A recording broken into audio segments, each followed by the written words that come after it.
Hi there! So today I'm going to be showing you guys how I made a Carbquik Chicken Pot Pie.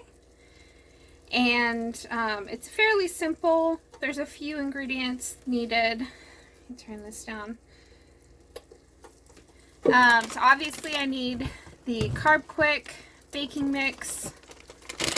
I'm going to be using just a little bit of the mixed vegetables just for a little color.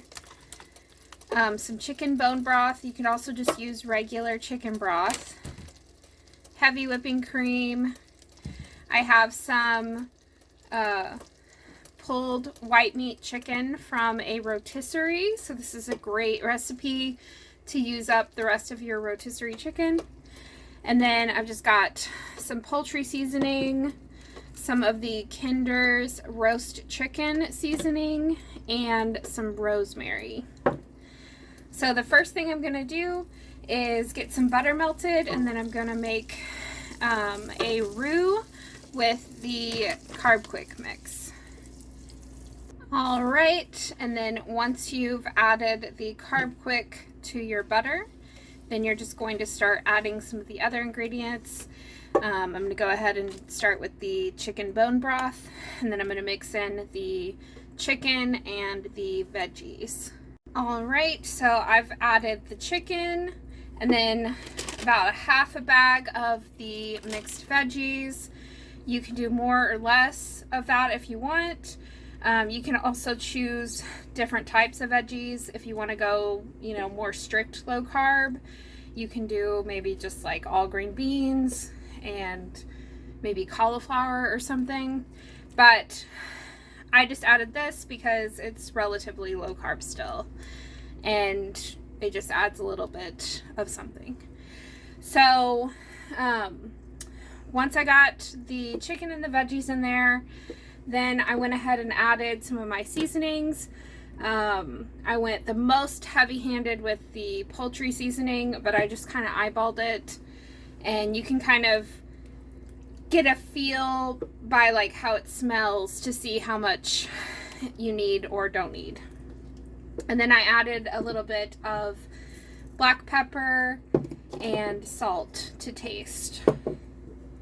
Now I'm just gonna let this cook together, and then if I need to thicken it up a little bit, I'll just add a little bit more of the Carbquik to it. And then I just need to add my heavy whipping cream, and that'll be the base that's done.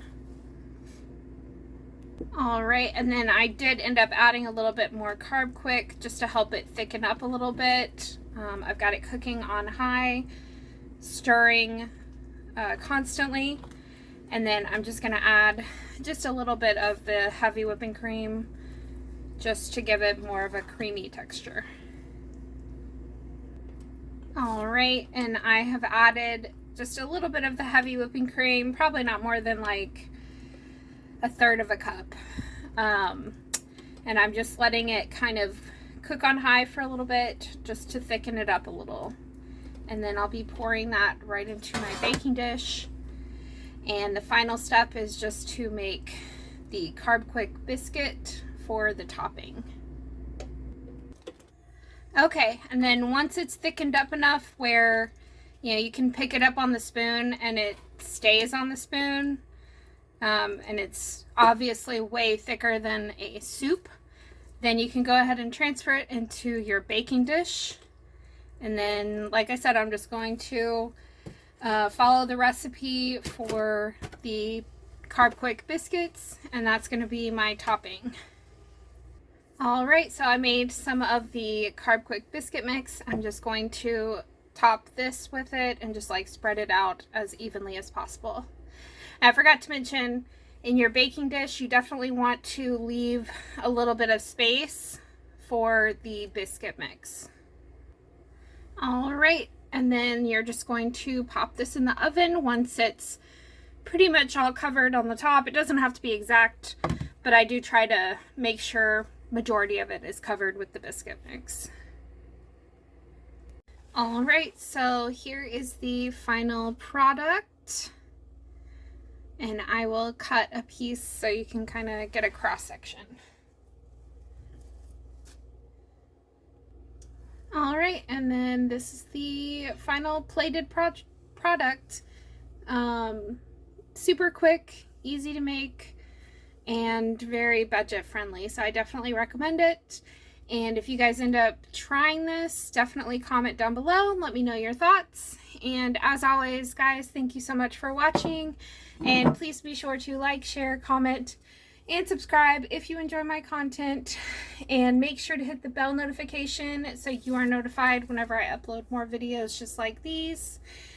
All right, thanks so much, guys. Have a great one.